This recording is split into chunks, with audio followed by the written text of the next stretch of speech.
Class में हम लोगों ने न्यूटन्स लॉज ऑफ मोशन में जो हम लोग कर रहे थे वो टेंशन वाले क्वेश्चंस हम लोग कर रहे थे, जब 3-4 ब्लॉक एक साथ अटैच्ड है। उसके अलावा एक क्वेश्चन हमने किया था जिसमें एक मंकी किसी रोप के ऊपर चढ़ रहा है, तब उसका जो क्या सिनेरियो होता है, कैसे उसका एक्सेलरेशन वगैरह निकालते हैं, ये सारी चीजें हम लोग पिछले क्लास में की थी। आज की क्लास में हम लोग स्प्रिंग के क्वेश्चंस करेंगे और स्प्रिंग के बेसिस पे और उसके अलावा एपरेंट वेट वाले क्वेश्चंस करेंगे। तो दो हमारा हमारे एजेंडा में ये दो चीजें हैं आज के लिए। So let us start the class.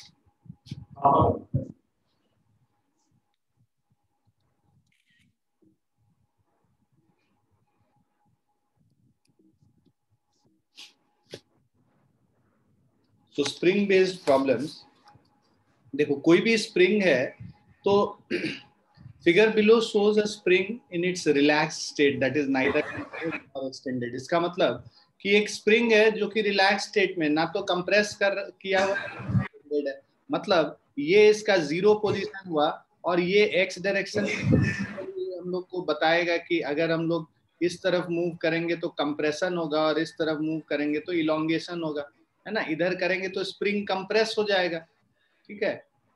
ये हो गया कंप्रेशन और ये हो गया इलोंगेशन। इस तरफ खींचेंगे तो जब कंप्रेस करेंगे तो स्प्रिंग इस पे उल्टे डायरेक्शन में फोर्स लगाएगा, कंप्रेस होने से रोकेगा। कभी भी कोई भी अपना नेचुरल शेप से जब चेंज करोगे स्प्रिंग को, तो वो अपने नेचुरल शेप को रिटेन करना चाहेगा, वो चाहेगा कि वो अपने नेचुरल शेप को रिटेन करे। और अगर हम कंप्रेस कर रहे हैं, मतलब उसके नेचुरल शेप को चेंज कर रहे हैं, तो वो वापस अपने नेचुरल शेप में आना चाहेगा, ओरिजिनल इक्विलिब्रियम पोजीशन पे आना चाहेगा। इसीलिए फोर्स उल्टे डायरेक्शन में लगाएगा। तो जब हम इधर कंप्रेस करेंगे तो फोर्स इस डायरेक्शन में लगेगा, और जब इलोंगेट करेंगे तो हम लोग स्प्रिंग का लेंथ बढ़ा दे रहे हैं। स्प्रिंग का लेंथ बढ़ाने की वजह से स्प्रिंग जो है वापस ब्लॉक को इस डायरेक्शन में खींचेगा। तो जिधर भी हम लोग डिस्प्लेसमेंट करते हैं उसके ऑपोजिट डायरेक्शन में फोर्स लगता है। स्प्रिंग फोर्स हमेशा डिस्प्लेसमेंट के ऑपोजिट डायरेक्शन में लगेगा।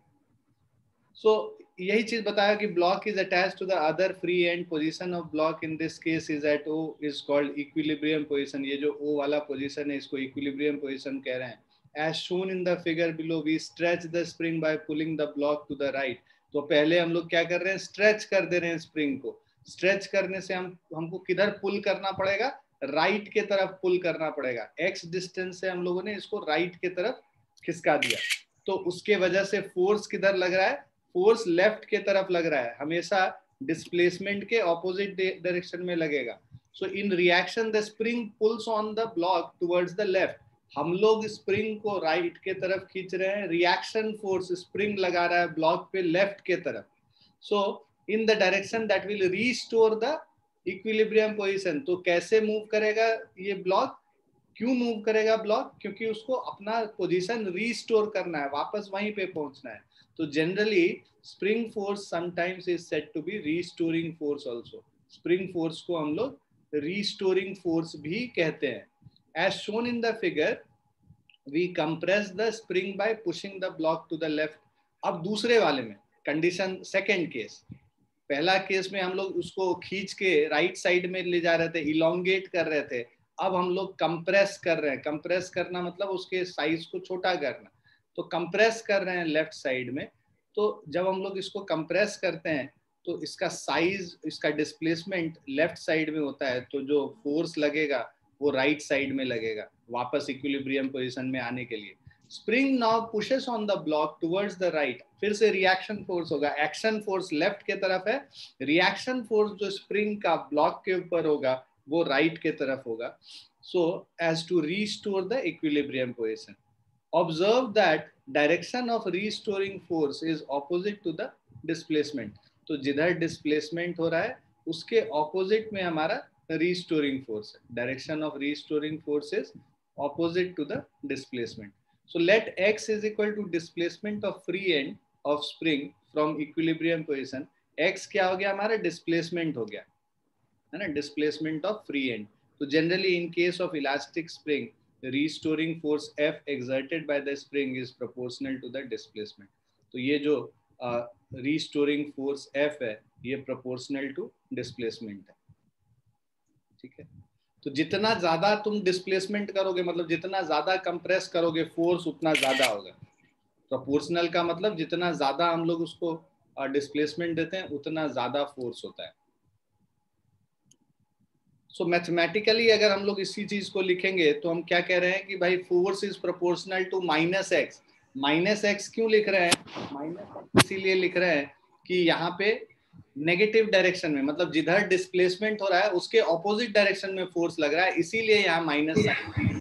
और प्रोपोर्शनल टू डिस्प्लेसमेंट का मतलब कि डिस्प्लेसमेंट के प्रोपोर्शनल है, जितना ज्यादा डिस्प्लेसमेंट होगा उतना फोर्स ज्यादा होगा। तो अगर ये प्रोपोर्शनैलिटी साइन को जब भी इक्वालिटी साइन से रिप्लेस करेंगे तो यहाँ पे एक कांस्टेंट ऑफ प्रोपोर्शनैलिटी आ जाएगा, जिसको माइनस के एक्स, के से रिप्लेस करते हैं। तो ये जो फोर्स है spring force, this is equal to minus of k times x. तो इसको हम लोग हुक्स लॉ कहते हैं, ठीक है। F is equal to minus k x, ये हुक्स लॉ से आता है। Minus sign indicates that the restoring force is always opposite in direction of displacement. Minus क्या बताता है कि रीस्टोरिंग फोर्स हमेशा डिस्प्लेसमेंट के ऑपोजिट साइड। और ये जो स्प्रिंग कांस्टेंट है F is equal to minus k x, ये मटेरियल पे डिपेंड करेगा कि किससे ये बना हुआ है, ठीक है। ये स्प्रिंग किस चीज से बना हुआ है। तो F is equal to minus k x, हमेशा ये ध्यान रखो, ये स्प्रिंग फोर्स होता है। So spring constant, the constant K is called the spring constant. ये जो K है इसको spring constant कहते हैं, और force constant, and is a measure of stiffness of the spring. क्या measure करता है कि spring कितना ज़्यादा stiff है। K का value जितना ज़्यादा होगा, है ना, तो उतना ज़्यादा जो है, so larger the K, stiffer the spring, उतना ज़्यादा stiff है। So that is, the stronger the spring will pull or push for a given displacement. अब SI यूनिट फॉर K अगर हम लोग देखोगे, K क्या है? K is equal to minus F by x हो गया। F का होता है न्यूटन बाय मीटर, तो SI यूनिट स्प्रिंग कांस्टेंट का क्या हो गया? न्यूटन पर मीटर हो गया, ठीक है। उसके बाद स्प्रिंग फोर्स, ठीक है। Spring force is a variable force because it depends on the position of the free and, है ना। वेरिएबल फोर्स है क्योंकि एक्स पे डिपेंडेंट है। एक्स जैसे जैसे चेंज करेगा फोर्स चेंज करेगा, तो इसको क्या बोलेंगे? वेरिएबल फोर्स बोलेंगे। तो spring force is a variable force. Dimension of spring constant are mt minus 2। तो बेसिकली स्प्रिंग कांस्टेंट का डायमेंशन देखोगे तो ये क्या होता है? m1 l1 t minus 2 force का डायमेंशन होता है, और x मतलब इसका डायमेंशन l है, l और l कैंसिल हो गया, तो m1 t माइनस 2 इसका डायमेंशन हो गया, ठीक है। सो ये m1 t माइनस 2 इसका डायमेंशन हो जाता है। An ideal spring is assumed to be massless. तो ये जो आइडियल स्प्रिंग है, this is assumed to be massless, ठीक। So in massless spring tension is same everywhere as explained in below, ठीक है। सो जो मासलेस स्प्रिंग है, यहाँ पे tension is same everywhere as explained in below. तो अगर ये मासलेस स्प्रिंग होता तो हर जगह पे टेंशन जो है सेम होगा।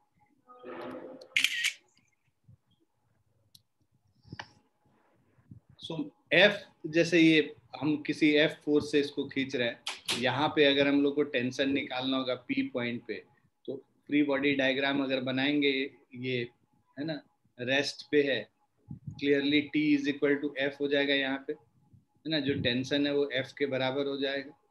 और यही अगर हम लोग ये इस तरफ F और इधर F से दोनों तरफ खींच रहे हैं, तो फ्री बॉडी डायग्राम पार्ट 1 का अगर हम लोग बनाते हैं तो यहाँ पे T is equal to F होता है। तो tension in massless spring at every point is same, ठीक है। अगर मासलेस स्प्रिंग होगा तो किसी भी पॉइंट पे अगर तुमको टेंशन निकालना होगा, यहाँ पे निकालो, यहाँ निकालो, यहाँ निकालो, हर पॉइंट पे टेंशन जो है स्प्रिंग फोर्स के बराबर ही होता है।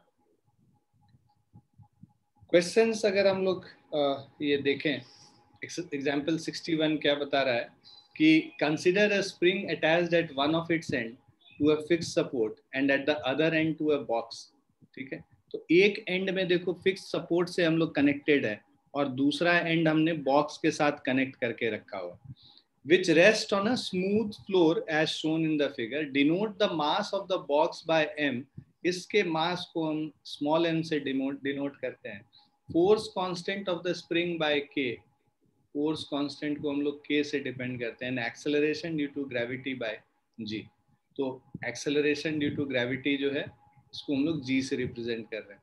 सो अब हम लोग को the box is pushed horizontally displacing it by distance x towards the fixed support and held at rest. इसको हम लोग इधर डिस्प्लेस कर रहे हैं, कितने से, x डिस्टेंस से डिस्प्लेस कर रहे हैं और इसको होल्ड करके रखे हुए. Draw free body diagram of the box. तो अगर फ्री बॉडी डायग्राम बॉक्स का बनाओगे तो इसको होल्ड किए रखने के लिए हम लोग को इधर से लेफ्ट साइड से हाथ से ये फोर्स लगा रहे हैं, F लगाना होगा.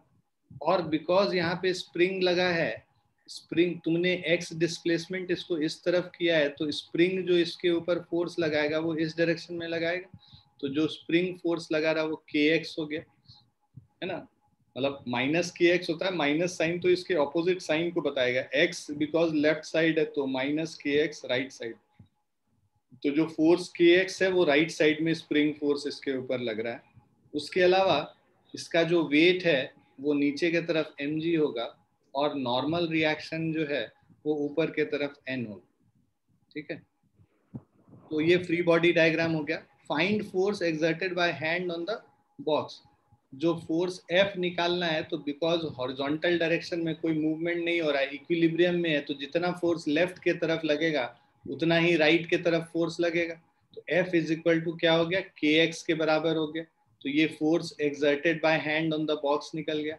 Right all the third law action reaction pairs. जितने एक्शन रिएक्शन पेयर्स हैं, तो F और kx ये एक्शन रिएक्शन बेसिकली, जो kx जो इस पे लग रहा है, यहाँ ब्लॉक पे तो एक्शन रिएक्शन नहीं होगा. ठीक है, तो अगर एक्शन रिएक्शन पेयर देखना है तो हैंड पे पहले, अगर पूरे सिस्टम पे, अच्छा इस पूरे सिस्टम पे बात करें, तो हैंड जो फोर्स लगा रहा है और हैंड पे जो फोर्स लग रहा है वापस, वो एक्शन रिएक्शन फोर्स हो गया. तो पहला एक्शन रिएक्शन फोर्स का जो एग्जाम्पल होगा that will be force by hand on box, and जो रिएक्शन पेयर हो गया वो हो गया force by box on hand. ठीक है, दूसरा एक्शन रिएक्शन पेयर अगर हम लोग देखते हैं, तो ये जो ब्लॉक, जो बॉक्स जो स्प्रिंग पे लगा रहा है और स्प्रिंग जो बॉक्स पे लगा रहा है, तो force by box on spring and force by spring on box हो गया. तीसरा जो है, ठीक है, अगर थर्ड वाला हम लोग कंसिडर करें एक्शन रिएक्शन, नॉर्मल रिएक्शन जो लग रहा है, normal reaction by box on floor and normal reaction by floor on box. यहाँ पे कॉन्टैक्ट फोर्स है, तो फ्लोर पे जो नॉर्मल रिएक्शन लगेगा और फ्लोर जो इस पे नॉर्मल रिएक्शन लगाएगा. So normal reaction by box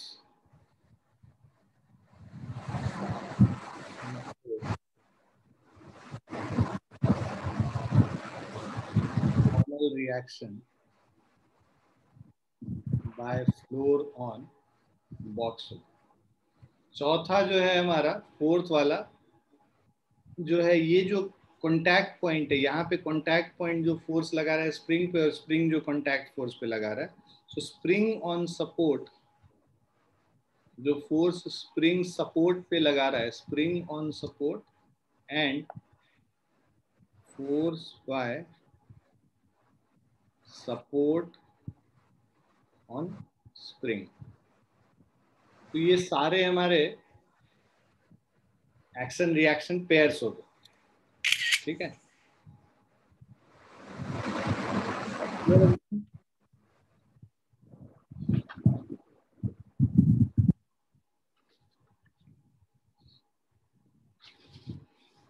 समझ आ गया सबको? Yes sir. अब ये 62nd क्वेश्चन देखिए.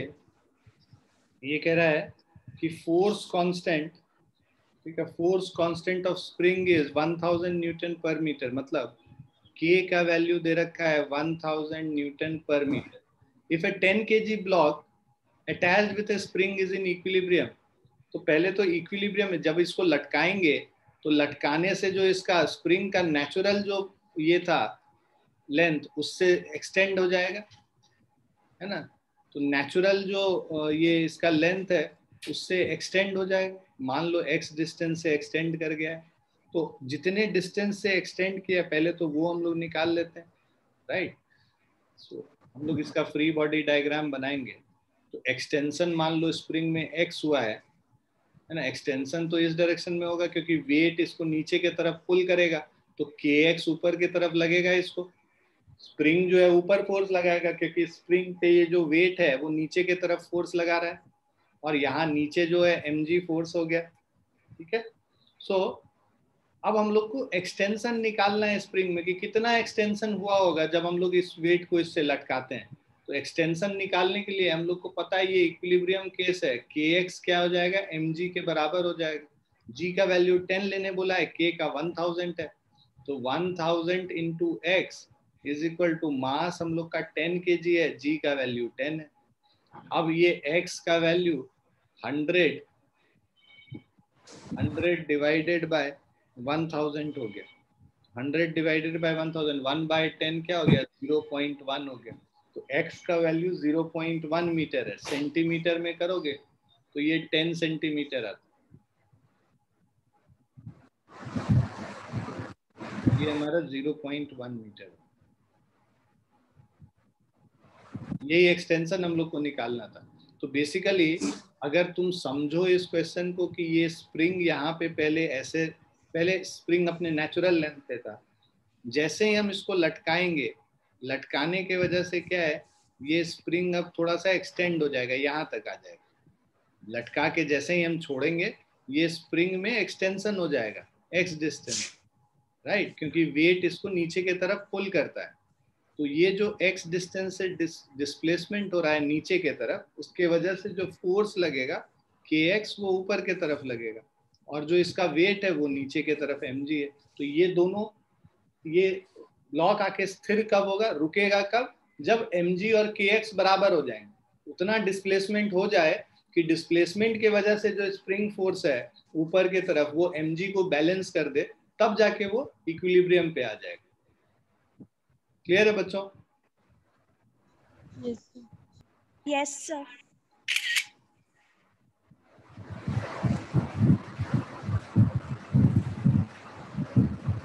इस क्वेश्चन को देखिए, यहाँ पे जो है डायरेक्टली स्ट्रेट नहीं खींच रहे हैं हम, किसी और डायरेक्शन में खींच रहे हैं। So a block of mass m placed on a smooth floor is connected to a fixed support with the help of spring of force constant k। इसका स्प्रिंग कांस्टेंट k हो गया। इट इज पुल्ड, और इसका block का mass m है। It is pulled by a rope as shown in the figure. Tension force T of the rope is increased gradually without changing its direction। इसमें जो tension लग रहा है इसको धीरे धीरे हम बढ़ाते जा रहे हैं, डायरेक्शन को चेंज किए बिना। डायरेक्शन जो है ये थीटा एंगल पे लग रहा है, ठीक है। So tension force T of the rope is increased gradually without changing its direction until the block loses contact from the floor। T को कब तक बढ़ाएंगे, जब तक कि ये ब्लॉक जो है अपना इससे चेंज, मतलब इसका जो है ना ब्लॉक जो है ये नीचे सतह को छोड़ ना दे, मतलब ये सरफेस को छोड़ के ऊपर ना उठ जाए।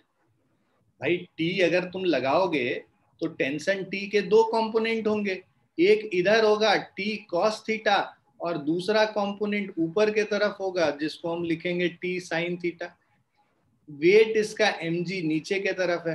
अब ये तब तक देखो, ये तब तक टी बढ़ा सकते हो तुम जब तक कि टी साइन थीटा mg के बराबर ना हो जाए। टी साइन थीटा अगर mg से बड़ा हो जाएगा तो ये क्या होगा, ब्लॉक ऊपर की तरफ उठ जाएगा, सरफेस को छोड़ देगा। ये क्लियर है सबको? Yes sir. तो आपको वो कंडीशन दिया हुआ है कि the increase in rope tension T is so gradual that acceleration, यहाँ पे लिखा हुआ था कि tension T of the force is increased without changing its direction. कब तक? Until the block loses contact from the floor. Block loose कब करेगा कॉन्टैक्ट को, जब T sine theta m g के बराबर हो जाएगा। उससे जैसे ही बड़ा होगा, टी साइन थीटा जैसे ही एम जी से थोड़ा भी बड़ा होगा, वो सरफेस को छोड़ देगा। तो जो जो कंडीशन है, जो एक्सट्रीम कंडीशन है, वो होगा टी साइन थीटा जब एम जी के बराबर हो गया, तो उसके बाद और टी को हम नहीं बढ़ा सकते। टी को और बढ़ाएंगे तो एम जी से बड़ा हो जाएगा टी साइन थीटा और ब्लॉक सरफेस को छोड़ देगा। ठीक है। So the increase in rope tension T is so gradual that acceleration in the block can be neglected. Well before the block loses contact from the floor, draw its free body diagram. What is necessary tension in the rope so that the block loses contact from the floor? What is the extension in the spring when the block loses contact with the floor? तो ये तीन चीज बनाना है।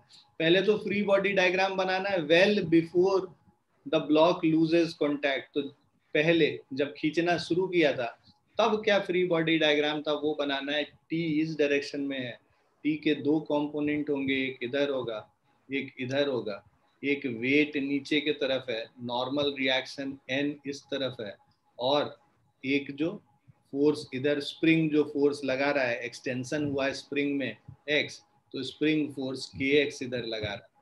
ठीक है, किसी moment पे x extension है तो के एक्स इधर हो गया। टी का दो कंपोनेंट हो गया, ये थीटा है, एक कंपोनेंट हो गया टी कॉस थीटा और दूसरा कंपोनेंट हो गया टी साइन थीटा। ठीक है, एम जी है और एन है। ये हमारा फ्री बॉडी डायग्राम हो गया। ठीक, अब सेकेंड बोल रहा है आपको, ये फर्स्ट पार्ट होगा। यहां देखो नॉर्मल रिएक्शन क्यों कंसीडर कर रहे हैं, क्योंकि अभी टी साइन थीटा इतना ज्यादा नहीं हुआ है कि mg को बैलेंस कर सके। तो मतलब mg कुछ फोर्स ग्राउंड पे नीचे की तरफ लगा रहा है, और जो फोर्स, जितना फोर्स mg ग्राउंड पे लगा रहा है, राइट, उतना नॉर्मल रिएक्शन n होगा। तो मतलब यहाँ पे अगर तुम इक्वेशन लिखोगे तो ये क्या हो जाएगा, mg is equal to n plus T sine theta. मतलब नॉर्मल रिएक्शन n किसके बराबर हो जाएगा, mg minus T sine theta. जब ये सरफेस को छोड़ने वाला होगा ना, तब उस समय नॉर्मल रिएक्शन क्या हो जाना चाहिए, जीरो हो जाना चाहिए। मतलब कॉन्टैक्ट जीरो हो जाएगा। छोड़ रहा है मतलब कॉन्टैक्ट फोर्स जीरो हो गया। कॉन्टैक्ट फोर्स जीरो हो गया मतलब यहाँ जीरो कर देंगे तो mg minus T sine theta zero के बराबर हो गया, या फिर mg is equal to T sine theta. जितना नीचे फोर्स लग रहा है उतना ही ऊपर फोर्स लग रहा है। दोनों तरीके से समझा जा सकता है। कॉन्टैक्ट फोर्स को जीरो कर दो तो भी mg टी साइन थीटा के बराबर आ जाएगा, या यही समझो कि टी साइन थीटा ऊपर फोर्स लग रहा था, mg नीचे लग रहा था, दोनों एक दूसरे को बैलेंस कर देंगे, उसके बाद टी को बढ़ाएंगे तो ये सरफेस को छोड़ देगा। क्लियर है ये वाला point? Yes sir. Second point पे आते हैं what is the necessary tension in the rope so that the block loses contact from the floor. तो for block to lose contact excuse me from the floor, for block to lose contact from the floor we should have n should be equal to 0, normal reaction should be equal to 0. This means जितना force नीचे mg minus T sine theta should be equal to 0 और t sine theta should be equal to mg। हम लोगों को निकालना है necessary tension, t is equal to mg by sine theta होगा, या फिर this is equal to mg cosec theta. Clear है बच्चों?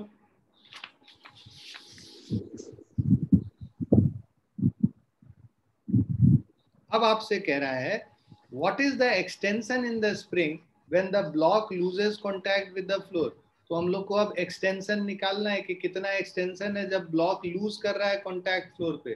तो उस समय जब लूज कर रहा है उस समय टी कॉस थीटा किसके बराबर है, के एक्स के बराबर है। तो एक्स हमें निकालना होगा तो वो है टी कॉस थीटा अपॉन के। अब कॉस थीटा का वैल्यू हम लोग को निकालना है, राइट, और हम लोग को तो t का वैल्यू क्या पता है, mg cosec थीटा है। तो t का वैल्यू यहाँ सब्स्टिट्यूट कर दो यहाँ पे, तो x का जो वैल्यू है आ जाएगा, ये देखो mg by sine theta, right, into cos theta by के। तो भाई कॉस बाय साइन कॉट होता है, तो ये हो जाएगा mg cot theta, mg cot theta divided by के। ये हो जाएगा हमारा x का वैल्यू। क्लियर बच्चों? Yes, sir.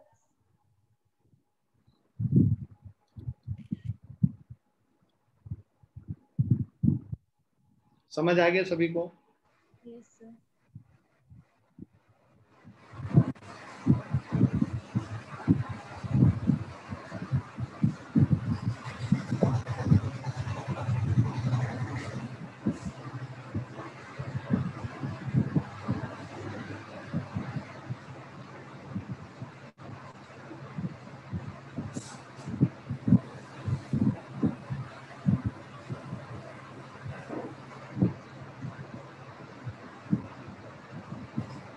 सीख लिया सभी ने? आगे चलते हैं। Yes, sir.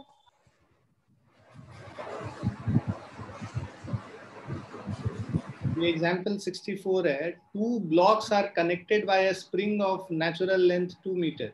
दो ब्लॉक है, ये कनेक्टेड है एक स्प्रिंग से जिसका नेचुरल लेंथ कितना है, 2 मीटर है। Force constant of spring is 200 Newton पर मीटर। तो जो स्प्रिंग का फोर्स कांस्टेंट मतलब के का जो वैल्यू है 200 न्यूटन पर मीटर, ठीक है। और नेचुरल लेंथ स्प्रिंग का 2 मीटर है, मतलब जब ये ना तो कंप्रेस किया हुआ है ना इलोंगेट किया हुआ, उस समय इसका लेंथ 2 मीटर है। इस वाले ब्लॉक का मास 40 केजी है लेफ्ट वाले का, और राइट वाले ब्लॉक का मास 20 केजी है। मतलब ए वाले का मास 40 केजी, बी का मास 20 KG. Find spring force in the following situation. हम लोग को स्प्रिंग फोर्स निकालना है दो सिचुएशन। पहला सिचुएशन कह रहा है block A and B both are displaced by 0.5 metre in the same direction. मतलब तुमने ए को भी इधर 0.5 से डिस्प्लेस किया, बी को भी 0.5 से डिस्प्लेस किया, तो सेम अमाउंट से डिस्प्लेस किया। मतलब स्प्रिंग में कोई भी कंप्रेशन तो हुआ नहीं या इलोंगेशन तो हुआ नहीं, क्योंकि दोनों ब्लॉक पहले भी जो नेचुरल लेंथ था स्प्रिंग के उतने डिस्टेंस पे था, 2 मीटर के डिस्टेंस पे। दोनों ब्लॉक इक्वल डिस्टेंस से मूव किया एक ही डायरेक्शन में, राइट। दोनों ब्लॉक एक ही डायरेक्शन में इक्वल डिस्टेंस से मूव कर गया, तो फिर जो फाइनल पोजीशन होगा वहां पे भी इन दोनों ब्लॉक के बीच में जो डिस्टेंस होगा वो 2 मीटर ही होगा। तो लिखोगे सिंस, फर्स्ट पार्ट का answer, since both the blocks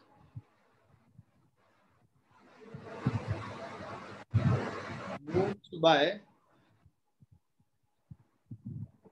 equal distance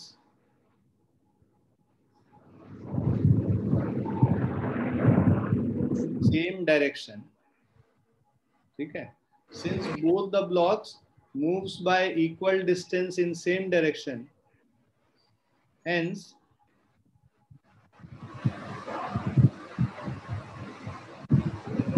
there will be no compression or elongation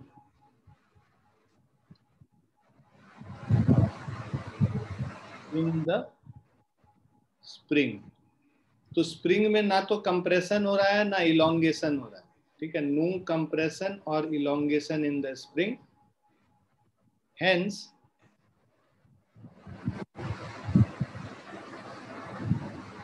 इस केस में स्प्रिंग फोर्स कितना हो जाएगा, spring force is equal to 0 हो जाएगा, ठीक है। सेकेंड केस पे आते हैं। If block A and B both are displaced by 0.5 metre in opposite direction.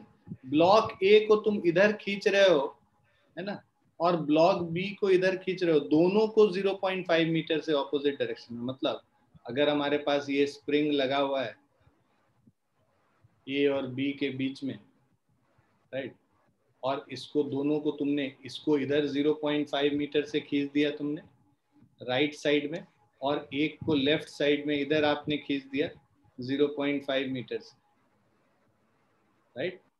तो अब इससे क्या हुआ, पहले जो 2 मीटर था अब इसमें 0.5 मीटर, इसके वजह से इलोंगेशन और इधर भी elongation, total elongation total elongation in spring is equal to 1 metre हो गया, 0.5 लेफ्ट में और 0.5 राइट में. ओके, तो टोटल इलोंगेशन 1 मीटर हो गया, और जो इसका k का वैल्यू है ये 200 न्यूटन मीटर है. तो हम लोग को स्प्रिंग फोर्स निकालना है, तो spring force will be equal to kx. So k का वैल्यू 200 है और जो नेट इलोंगेशन है वो 1 मीटर है, तो 200 न्यूटन हो जाएगा यहाँ पे स्प्रिंग फोर्स. क्लियर है?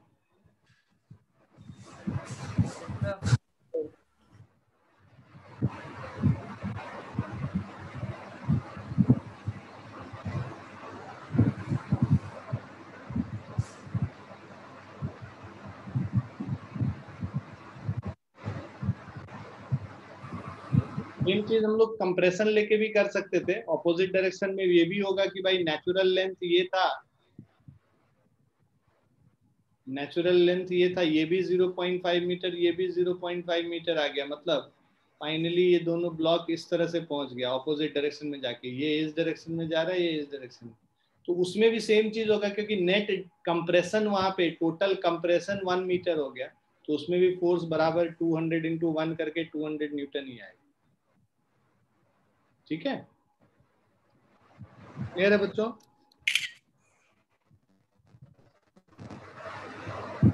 Yes, sir.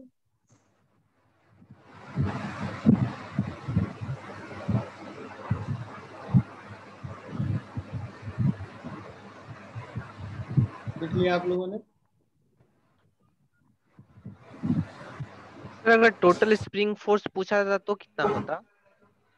टोटल ही पूछा है, टोटल स्प्रिंग फोर्स पूछा गया है, इसीलिए ये कर रहे हैं. अगर तुमको ये पूछा होता कि ये इस पे कितना फोर्स लगा रहा है इसके डिस्प्लेसमेंट की वजह से या इसके डिस्प्लेसमेंट की वजह से, राइट, तब अलग अलग हम लोग को देखना पड़ता. मतलब अगर एक को फिक्स रखते और दूसरे को ऐसे करते, बट यहाँ पे तो टोटल ही है ना. ये 0.5 मीटर इधर मूव किया, ये इधर मूव किया, दोनों के मूव करने की वजह से टोटल जो उसमें इलोंगेशन हुआ 1 मीटर हुआ, और टोटल कंप्रेशन है वो भी 1 मीटर हुआ. तो टोटल स्प्रिंग फोर्स ही निकाल रहे हैं हम लोग k × x करके. इंडिविजुअल तो यहाँ पे ऐसा कुछ निकल भी नहीं पाएगा. क्लियर है बच्चों?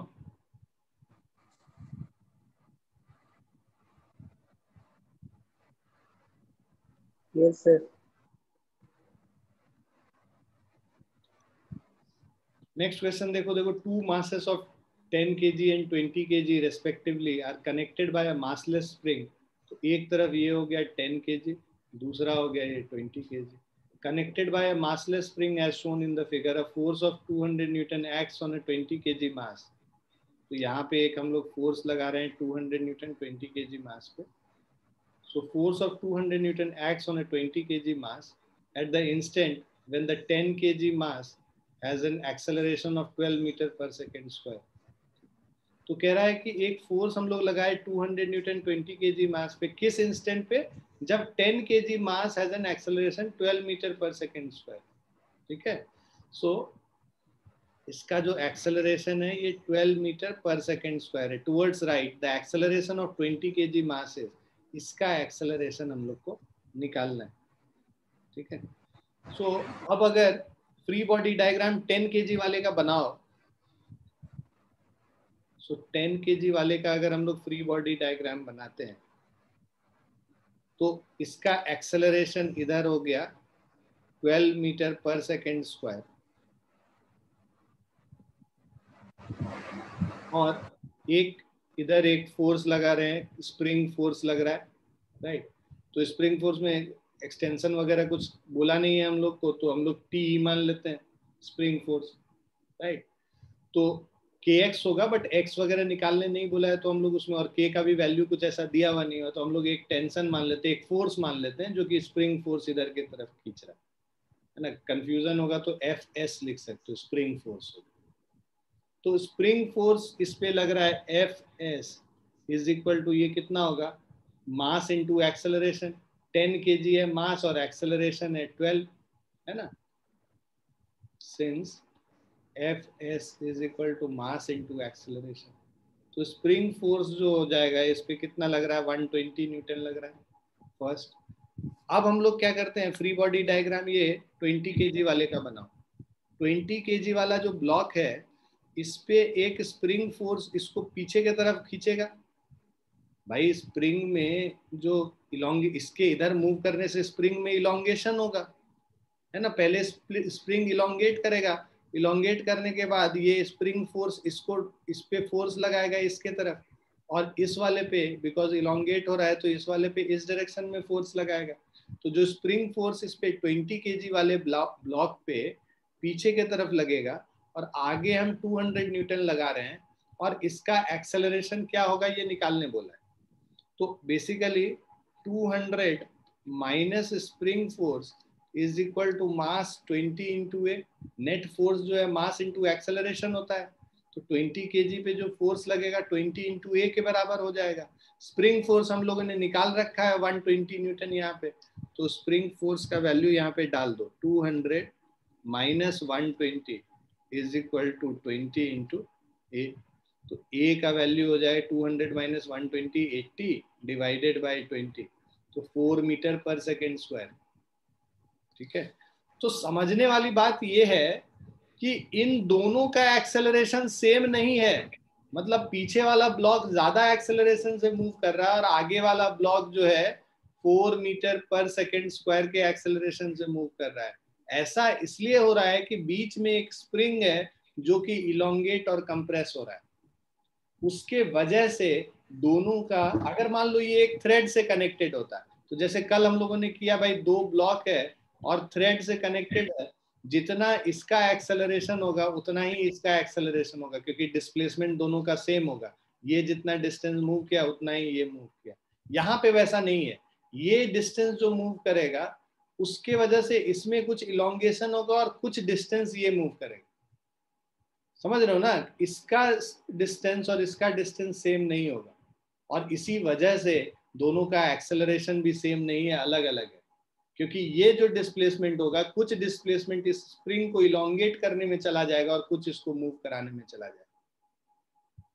क्लियर है बच्चों? Yes sir. Yes, sir. तो ये सब पॉइंट जो है ना समझते रहो, कि ऐसे नहीं कि हम लोग मान लेंगे कि दोनों का एक्सेलरेशन सेम है, बीच में स्प्रिंग लगा हुआ है तो दोनों का एक्सेलरेशन सेम नहीं है। हर सवाल से कुछ ना कुछ सीखना है। कॉन्सेप्ट बिल्डिंग जो एक्सरसाइज है फिजिक्स का, वो कॉन्सेप्ट बिल्डिंग क्वेश्चंस को करके होता है। थ्योरी में बताने से कॉन्सेप्ट बिल्ड नहीं होगा। थ्योरी तो हो गया खत्म, हमारा पहला क्लास में थ्योरी पूरा खत्म हो गया था, उसके बाद तो हम लोग थ्योरी पढ़े ही नहीं है। नोटिस किए होगे तुम लोग कि भाई पूरे क्लास का जो थ्योरी था न्यूटन्स लॉज ऑफ मोशन, वो पहली क्लास में ही हमने पढ़ा, उसके अलावा कोई थ्योरी हमने नहीं पढ़ा है। हर दिन कुछ नए सवाल करते हैं और उससे कुछ नई चीजें सीखते हैं,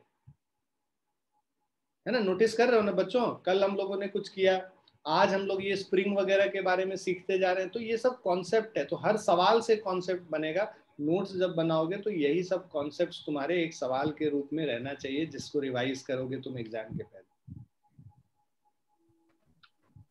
ठीक है बच्चों, आगे समझिए। Yes, sir. Yes, sir.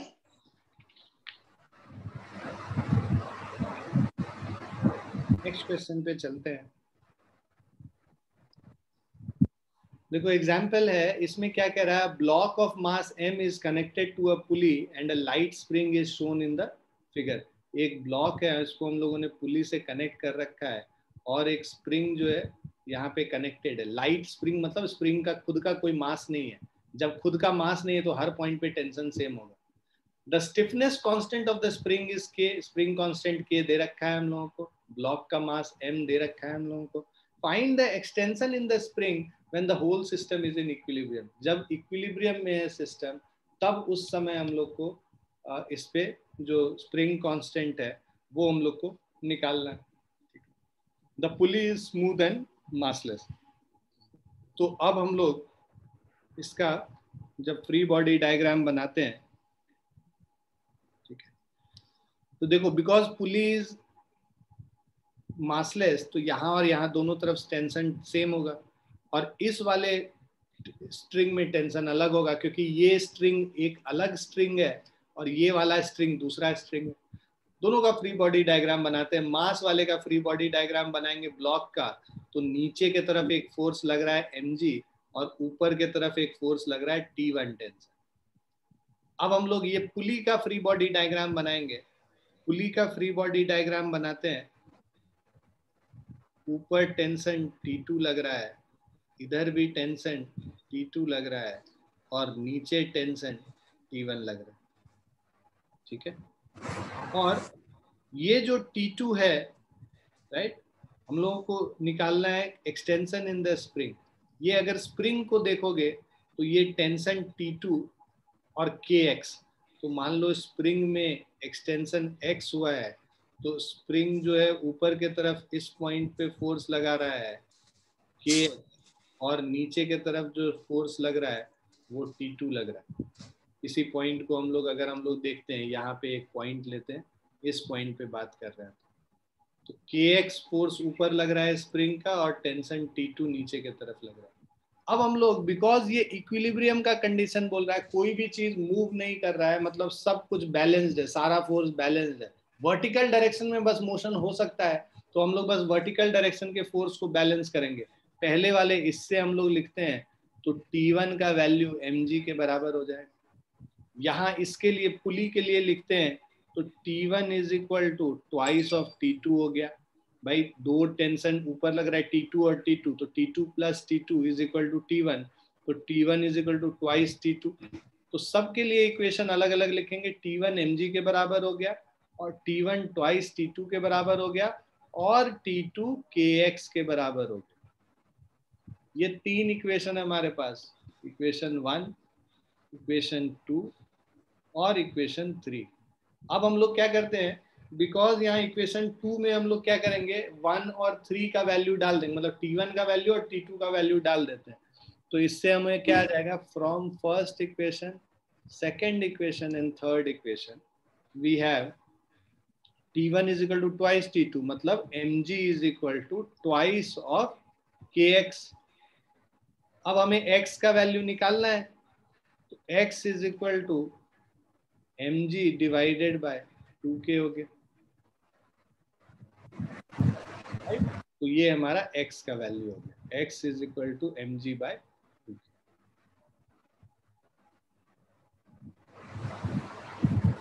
Clear है बच्चों?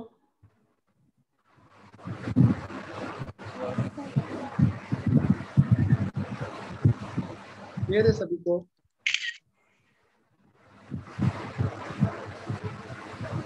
Yes, sir.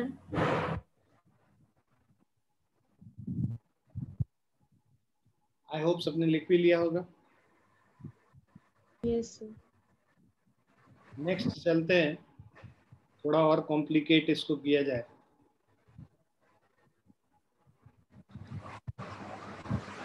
Two blocks A and B of same mass m attached with a light spring are suspended by a string. So दो ब्लॉक है A and B, same mass m है, right? Attached with a light spring are suspended. तो एक मास यहाँ पे लगा हुआ है, दूसरा मास इधर लगा हुआ है, और बीच में जो स्प्रिंग है वो लाइट है, उसका कोई मास नहीं है। Find the acceleration of block A and B just after the string is cut. यहाँ पे जैसे ही स्ट्रिंग को कट करेंगे उस समय A का एक्सेलरेशन और B का एक्सेलरेशन अलग अलग हम लोगों को निकालना है। तो जब स्प्रिंग जो है, जब ब्लॉक A और B जब इक्विलिब्रियम पोजीशन पे है, तब हम लोग फ्री बॉडी डायग्राम बनाते हैं। पहले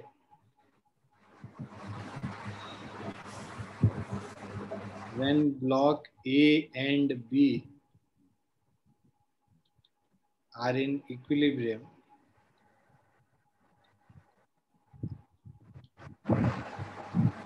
उस समय ऊपर वाले ब्लॉक का, ए ब्लॉक का अगर हम लोग फ्री बॉडी डायग्राम बनाएं तो टेंशन T ऊपर के तरफ लग रहा है, ठीक है, टेंशन T ऊपर के तरफ लग रहा है और एक यहाँ पे फोर्स लग रहा है नीचे के तरफ, मान लो जो स्प्रिंग इसको नीचे की तरफ खींच रहा होगा वो टेंशन टी नॉट से खींच रहा है, और इसका जो अपना वेट है, राइट, इसका जो अपना वेट है वो हमारा जी हो गया। इक्विलिब्रियम पोजीशन में हम लोग अगर इक्वेशन लिखेंगे T is equal to mg plus T naught हो गया। अब हम लोग B के लिए लिखते हैं। B वाला जो ब्लॉक है, ये ऊपर की तरफ स्प्रिंग इसको खींच रहा है टी नॉट फोर्स से, और इसका खुद का वेट mg नीचे की तरफ है। इक्वेट करेंगे T naught is equal to mg हो जाएगा। जैसे ही तुम स्ट्रिंग को कट करोगे, सो जब स्ट्रिंग कट होगा उस समय टेंशन टी जो है, ये जो टी फोर्स से ऊपर खींच रहा था स्ट्रिंग इसको ऊपर की तरफ, वो जीरो हो जाएगा। So when string is cut, tension T हो गया हमारा जीरो। ठीक है, तो जस्ट जब कट करते हैं ना उस समय स्प्रिंग अपना जो है इलोंगेशन वगैरह वो चेंज नहीं होता है, तो स्प्रिंग फोर्स अभी भी वैसे ही लगता रहेगा जैसे लग रहा था। तो अगर हम लोग बी का फ्री बॉडी डायग्राम पहले देखें, राइट, तो बी का फ्री बॉडी डायग्राम अगर हम लोग देखेंगे, जस्ट कट करने पे स्प्रिंग में कोई चेंज नहीं आया है। बी का फ्री बॉडी डायग्राम मतलब ये टी नॉट इधर हो गया, एम जी इधर हो गया, और यहाँ पे जो ये एक्सेलरेट कर रहा है नीचे की तरफ कर रहा है एक्सेलरेट, राइट। सो इसका मतलब हम लोग ये बोलेंगे कि भाई M G minus T naught is equal to M into A B. भाई जब ये जो बी ब्लॉक यहाँ पे हम लोग तो ऑलरेडी देख चुके हैं कि टी नॉट एम जी के बराबर है, तो ये तो जीरो हो जाएगा। Zero is equal to M a b, मतलब acceleration of b is equal to zero. तो जैसे ही स्ट्रिंग को कट किया, बी का एक्सेलरेशन जीरो होगा, बी मूव नहीं करेगा, ए बस मूव करेगा अपने वेट से, इसको पुश करेगा। अभी हम लोग देखेंगे। तो जब ए के लिए अब हम लोग फ्री बॉडी डायग्राम बनाते हैं, ए में दोनों फोर्स अब बस नीचे की तरफ लग रहा है, एम जी और टी नॉट, क्योंकि टी तो जीरो हो गया।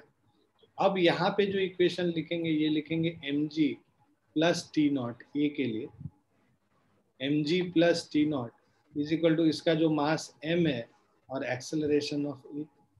सो M G plus T naught is equal to M A. तो एम जी और टी नॉट बराबर हो गया, तो हम लोग क्या लिख सकते हैं, ये हमारा T naught is equal to M G, ये सेकेंड इक्वेशन। तो हम लोग लिख सकते हैं यहाँ पे twice of M G is equal to mass of acceleration, M M cut गया, सो एक्सेलरेशन ऑफ ए क्या हो जाएगा, 2g के बराबर हो जाएगा।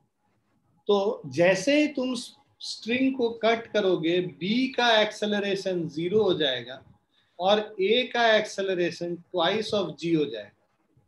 मतलब ये स्टेशनरी रहेगा और ये 2g से नीचे मूव करना शुरू करेगा।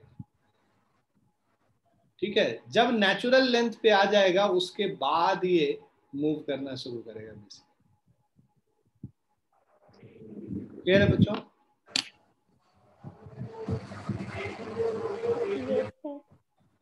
Yes, sir.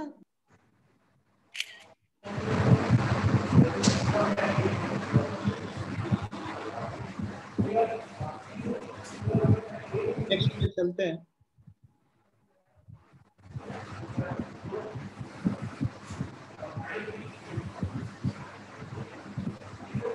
एट्थ क्वेश्चन है, the system of two masses m1 and m2 are connected by weightless spring as shown.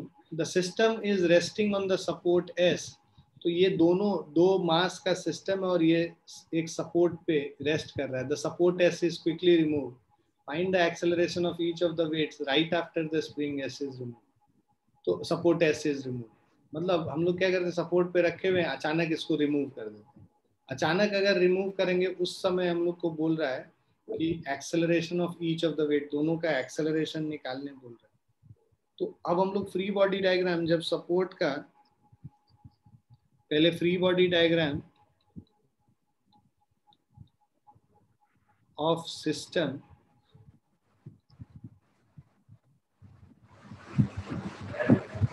Before the support is removed.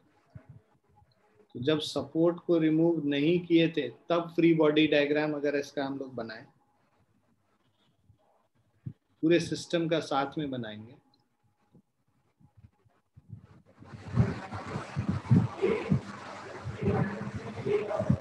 Support पे रखा हुआ है। अब जब इसका फ्री बॉडी डायग्राम बनाओगे, ये नीचे की तरफ एक फोर्स लगाएगा इस पे, वेट अपना mg, और जो इसमें जो कंप्रेशन होगा वो kx एक फोर्स ऊपर लगेगा, स्प्रिंग फोर्स।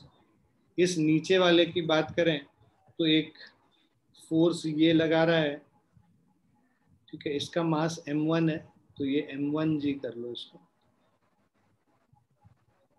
अब ये जो कंप्रेशन हो रहा है उसके वजह से, राइट, एक फोर्स जो है ये नीचे से जो ये आएगा, इस पे एक फोर्स लगेगा नीचे के तरफ kx, और इसका एक फोर्स आएगा m2g नीचे के तरफ, और एक नॉर्मल रिएक्शन जो यहाँ पे रखा हुआ है इस पे, तो उसकी वजह से नॉर्मल रिएक्शन nf।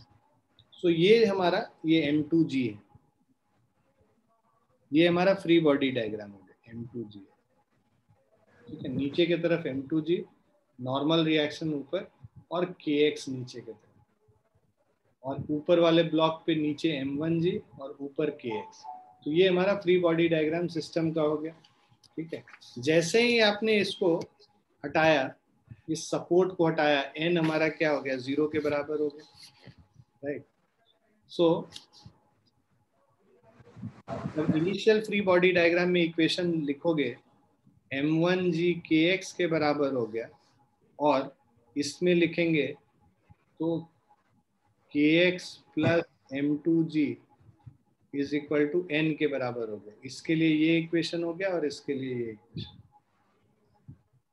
तो व्हेन सपोर्ट इज रिमूव्ड, जब आपने सपोर्ट को रिमूव कर दिया, उस समय चेंज क्या होता है, हमारा n जो है वो 0 हो जाता है।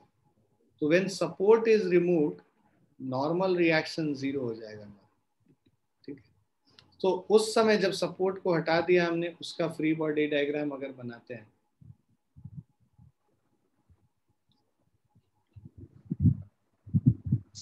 ये m2 हो गया, ये मास m1 हो गया, ऊपर वाले पे तो सेम फोर्सेस लग रहा है, this is equal to right after support is remove. तो इसमें हम लोगों ने माना था कि भाई तुरंत x में कोई चेंज नहीं होगा, कि x फोर्स उतना ही लगता रहेगा ऊपर के तरफ। ऊपर के तरफ एक फोर्स लग रहा है kx, और नीचे के तरफ हमारा m1g लग रहा है, और यहाँ पे एक नीचे लग रहा है m2g, और एक और यहाँ पे फोर्स लग रहा है kx। ये मूव कर रहा है a1 एक्सेलरेशन से, और इसका एक्सेलरेशन a2। तो अब अगर हम लोग फ्री बॉडी डायग्राम जो m1 का बना के इक्वेशन लिखें इसके लिए, तो हमारे पास इक्वेशन है m1g minus of kx is equal to a1। अब m1g kx के बराबर है, तो इससे हमारा a1 क्या आ जाएगा, 0 आ जाएगा, since m1g is equal to kx from 1। जैसे पिछला क्वेश्चन था वैसा ही है, अलग तरीके से पूछा हो। तो यहाँ एक्सेलरेशन 0 हो गया। सेकेंड वाले का एक्सेलरेशन निकालेंगे, तो m2g plus kx is equal to m2a2। हम लोग को a2 निकालना है, तो ये हो जाएगा m2g, kx है m1g के बराबर, तो plus of m1g is equal to m2a2। So a2 is equal to m1 plus m2g divided by m2। ये हमारा एक्सेलरेशन। तो देखो सेम चीज है, सपोर्ट को हटा दो, चाहे ऊपर तुमने एक थ्रेड से कनेक्ट कर दिया है, किया है, उसको स्ट्रिंग को कट कर दो, दोनों केस में सेम चीज आ रहा है। देखो क्वेश्चन को पूछने का दो तरीका हो गया बेसिकली। एक में आपको सपोर्ट के कंफ्यूज करने के लिए, है ना, सपोर्ट हटाओ चाहे तुम स्ट्रिंग को काटो, जैसे ही छोड़ते हो उस समय ऊपर वाले ब्लॉक में कोई एक्सेलरेशन नहीं होगा, जो भी एक्सेलरेशन होगा वो नीचे वाले ब्लॉक में।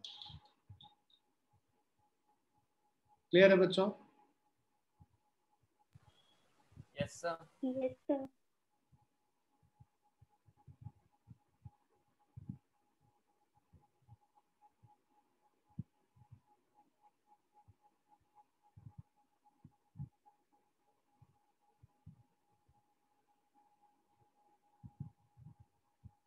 लिख लिया सभी ने?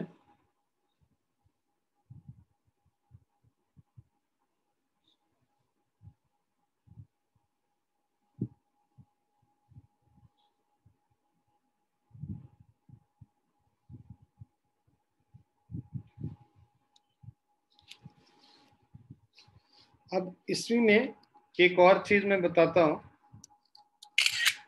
स्प्रिंग की बात हो रही है तो उसको भी कर ही लेते हैं।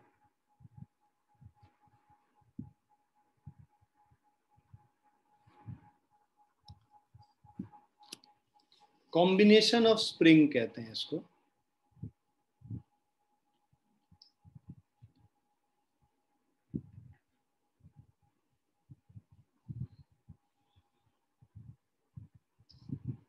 तो जैसे हम लोग मान लो तुमने एक सपोर्ट से दो स्प्रिंग को कनेक्ट कर रखा है,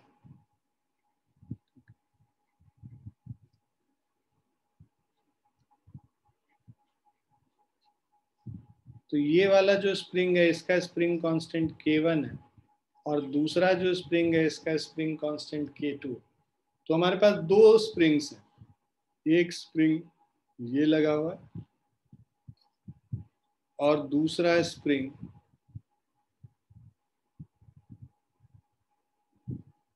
इधर लगा।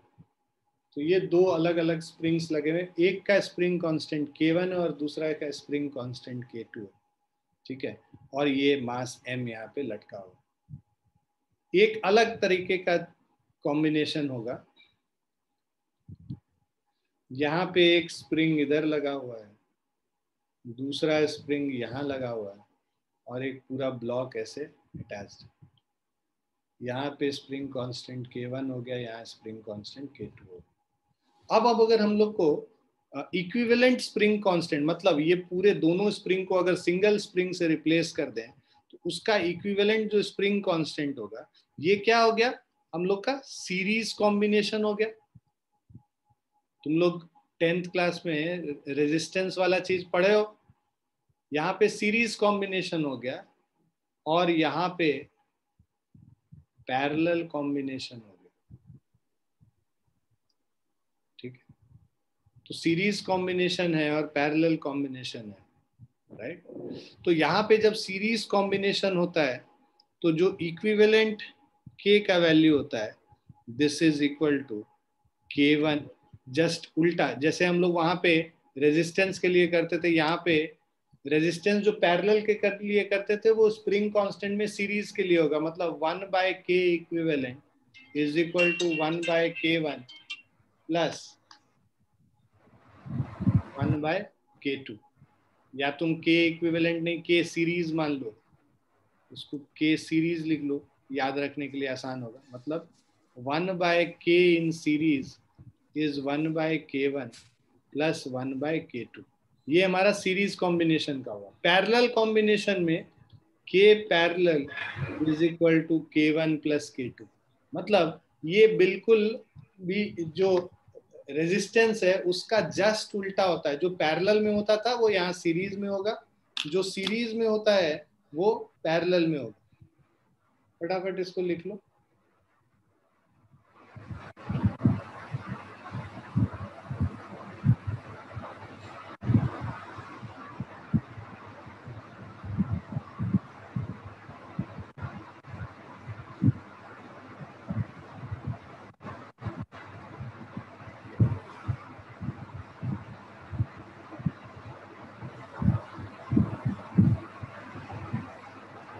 क्लियर है बच्चों? Yes, sir. Yes, sir. अगर किसी में 3 स्प्रिंग हो जाता है ना, कुछ इस तरीके से हो जाता है, K1 एक, K2 इधर और K3 इधर,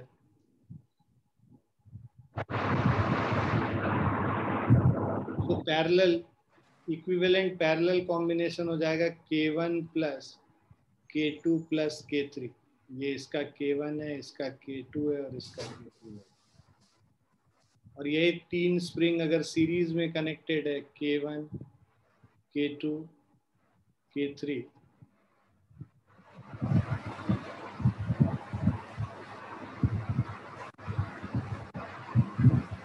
series 1 by K series is 1 by K1 plus 1 by K2 plus 1 by K3।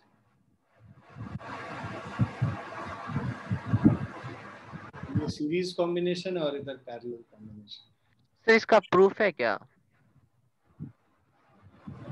क्या करोगे, डेरिवेशन करने के लिए थोड़ा ना आएगा ये आईटी में, यूज करने आएगा। किताब से भेज देंगे, देख लेना उसमें से, बहुत कॉम्प्लिकेटेड प्रूफ है।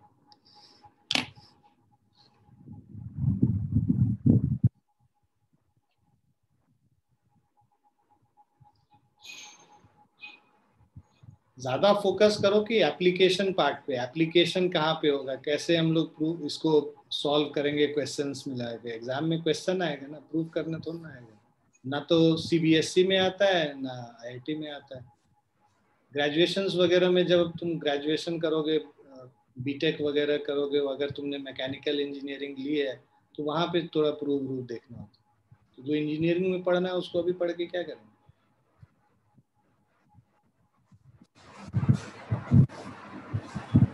ये कर लिया आप लोगों ने?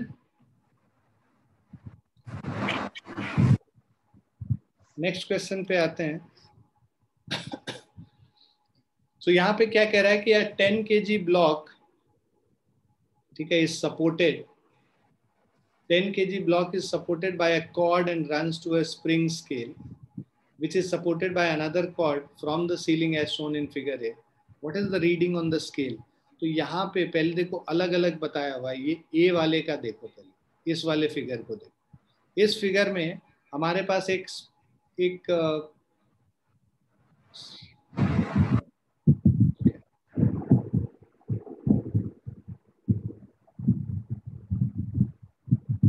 एक स्प्रिंग वाला जो मेजर करने के लिए वेट का होता है, ठीक है, तो वो लगा हुआ है, स्प्रिंग बैलेंस जिसको कहते हैं।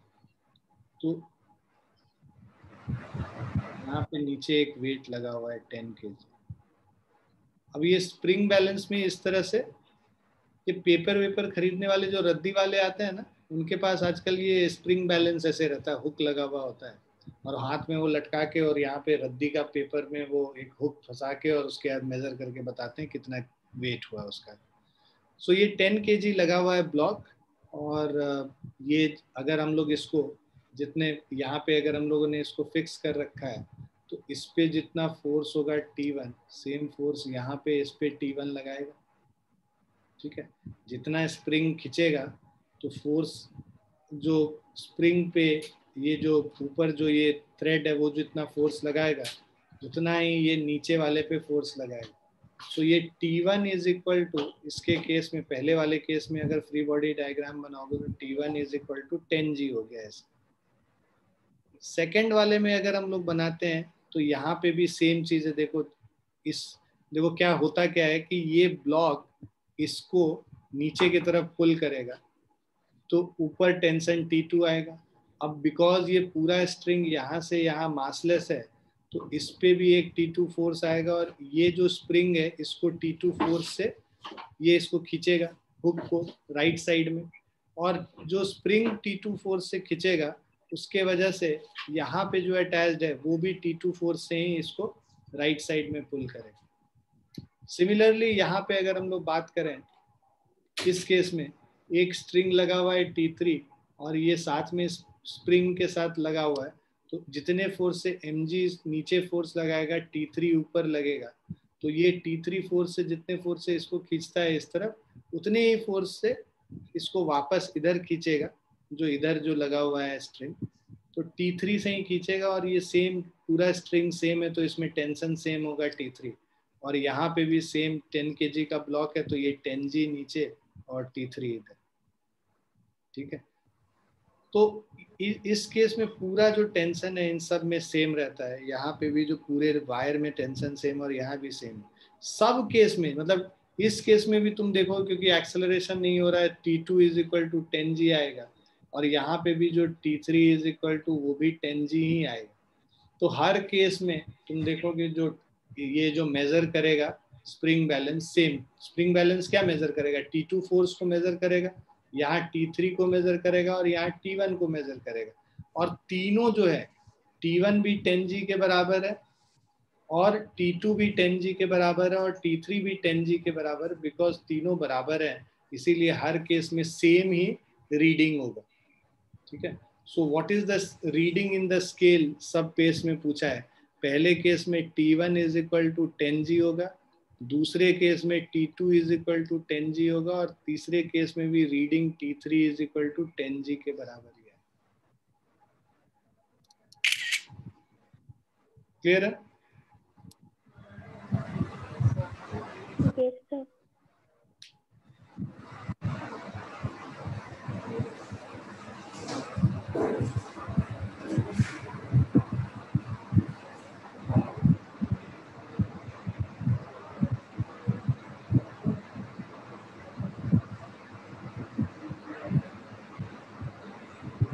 नेक्स्ट क्वेश्चन, दो ब्लॉक लगा हुआ है, 2 blocks of masses 4 kg of mass 4 kg is suspended, a block of mass 4 kg is suspended through 2 light springs balance A and B। दो स्प्रिंग बैलेंस लगा हुआ है, एक A और एक B लगा हुआ है। Then balance A and B will respectively read। तो इसका रीडिंग क्या है दोनों का वो हम लोग को बताना है। ठीक है, तो पहले वाले का अगर हम लोग फ्री बॉडी डायग्राम बनाते हैं, पहले वाले का 4 kg ब्लॉक का अगर हम लोग फ्री बॉडी डायग्राम बनाए तो ऊपर एक टेंशन T2 हो रहा है और मान लीजिए नीचे एक फोर्स 4G लग रहा है, और बिकॉज इक्विलिब्रियम में लटक के रखा हुआ है तो एक्सेलरेशन तो 0 है, तो T2 is equal to 4G के बराबर हो जाएगा, कोई एक्सेलरेशन नहीं है नीचे की तरफ। अब अगर स्प्रिंग बैलेंस हम लोग इसका बनाते हैं, और देखो ये लिखा हुआ है लाइट स्प्रिंग बैलेंस, मतलब स्प्रिंग बैलेंस का खुद का कोई मास नहीं है। ठीक है, तो स्प्रिंग बैलेंस अगर हम लोग बी वाले स्प्रिंग बैलेंस का फ्री बॉडी डायग्राम बनाते हैं तो एक फोर्स T2 से इसको इधर खींच रहा है, ऊपर टेंशन मान लो T1 है, इसका एक्सेलरेशन 0 है और मास भी क्या है 0। तो बिकॉज मास 0 है T1 किसके बराबर हो, तो इसका वेट कुछ होगा नहीं, तो T1 और T2 बराबर हो गए, तो T1 T2 बराबर हो गया। अब आपको रीडिंग बताना है, तो A वाले में जो रीडिंग है, A वाले में कितना रीडिंग आएगा, बिकॉज ये A वाले को नीचे फोर्स हम T1 से खींच रहे हैं, राइट, और ऊपर भी ये T1 ही होगा क्योंकि ये मासलेस है, तो जितना टेंशन यहाँ पे होगा सेम टेंशन यहाँ होगा। तो A में जो रीडिंग होगा वही B में रीडिंग होगा, और B में जो रीडिंग है वो कितना है 4G के बराबर, राइट। तो मतलब ये तो मेजर करके केजी में बताएगा ना, क्योंकि ये वेट को मेजर करता है, बट जो यहाँ पे रीडिंग्स होते हैं वो केजी में पॉइंटर्स मूव करता है। तो रीडिंग तुम दोनों में देखोगे तो दोनों में 4 kg ही होगा रीडिंग, दोनों में इक्वल रीडिंग्स हो 4 kg एंड 4 kg, क्योंकि T1 T2 के बराबर, जितने फोर्स से A वाले स्प्रिंग बैलेंस को नीचे खींचेंगे उतने ही फोर्स से B वाले को हम नीचे खींच रहे हैं। तो ये जो 4G जो फोर्स है ना वो इक्वली डिस्ट्रीब्यूट, मतलब दोनों में सेम ट्रांसफर हो गया, 4G इस पे भी ट्रांसफर दिखाएगा और इस पे भी दिखाएगा, सेम रीडिंग दिखाएगा। क्लियर है बच्चों? Yes, sir. Yes, sir.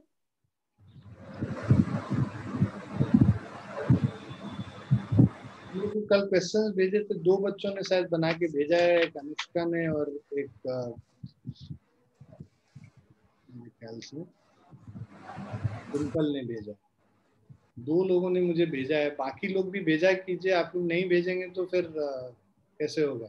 यही 2 लोग का रेगुलरली आता है, परसों भी इन्हीं का आया हुआ था, कल रात में भी इन्हीं का आया हुआ था। बाकी लोगों को नहीं क्लियर करना है एग्जाम, या बाकी लोगों को सर की बात का वैल्यू नहीं देना है। हाँ?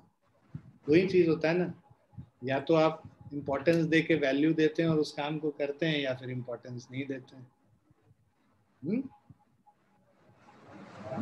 समय नहीं मिल पाया तो आज समय निकाल के इसको खत्म कीजिए आप, ठीक है?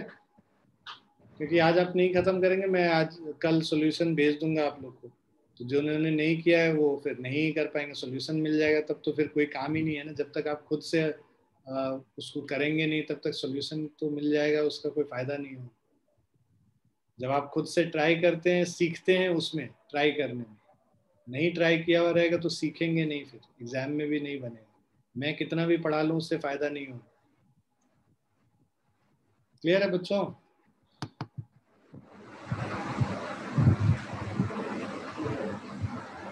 आशीष तुमको आ रहा है समझ में?